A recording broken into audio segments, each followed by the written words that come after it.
Introduction. Believe it or not, we are all spiritual beings. Every single one of us. If you're alive on this planet, circa now, then you're a spiritual being. That's right. Even if you can't get through more than 2.5 minutes of meditation, or don't know when the next full moon is, you are a spiritual being. The best news? When you recognize this by living a spirit-informed life, you can see your greater purpose, power, and potential.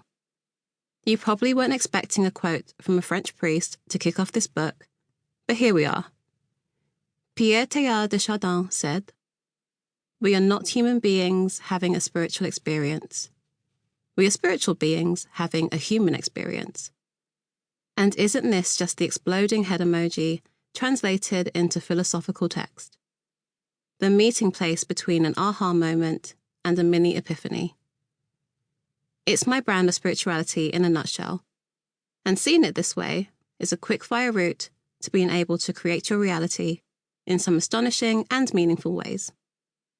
For me, modern spirituality, or being spirit-informed, is about dealing with life here on Earth, where the people, messiness, beauty, and ups and downs are.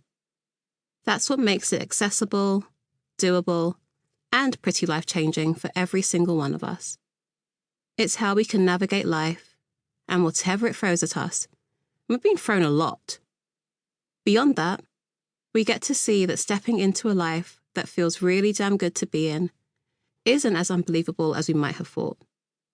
Spirituality is basically like the scarf your mum made you take on a night out, that you thought you didn't need, but that really helped you out later when it started to get chilly.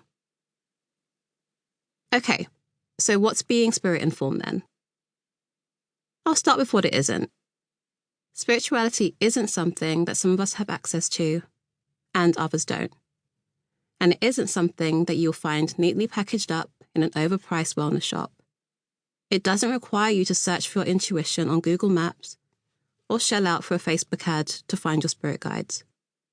Spirituality can include, but isn't limited to, buying crystals, tracking the moon, or understanding tarot. You don't need to know what your rising sign is and sign up for an astrology app's daily notifications to be spiritual. It isn't a snakes and ladders game of finding some kind of unattainable level of bliss, nor is it about flexing your spiritual prowess in a competition to be the most enlightened. Rather annoyingly, it's often dismissed as a cute hobby that belongs in new age retailers, but it's actually just good old-fashioned survival. More of us are finding our way into the non-judgmental, won't-reject-you arms of spirituality, because it's rough living on this planet right now. There's only so much Netflix and trying to offset your Amazon guilt that can distract you from chronic stress, a political climate that's uncertain to say the least, environmental threats to our planet, racism, the plethora of injustices that were highlighted during the COVID-19 pandemic, and harmful levels of divisive rhetoric. On a brighter note, spirituality is just who you are.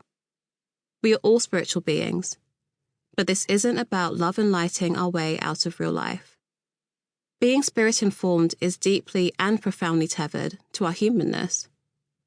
We can now open our phones with facial recognition, instantly share a photo of our lunch to a global audience on social media, and shout demands at Alexa and Siri, who have the artificial intelligence to run our lives.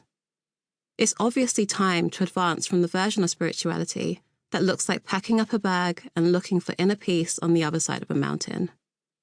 It's time to move away from the spirituality that's filled with gatekeepers, hierarchy, superstition, privilege, and a ton of confusing concepts. And that's the seed I hope to plant for you here. No, but really, what exactly is it? If you ask anyone for a definition of spirituality, you'll probably be met with a significant pause and shifting eyes. It's a hard one to sum up into words, but being able to define it is key to navigating your own interpretation of it. The one I've landed on, and what we'll work through in this book, is being spirit-informed is grounded in your human experience. It's the personal practices you use to connect to anything that guides you to return back to you and create.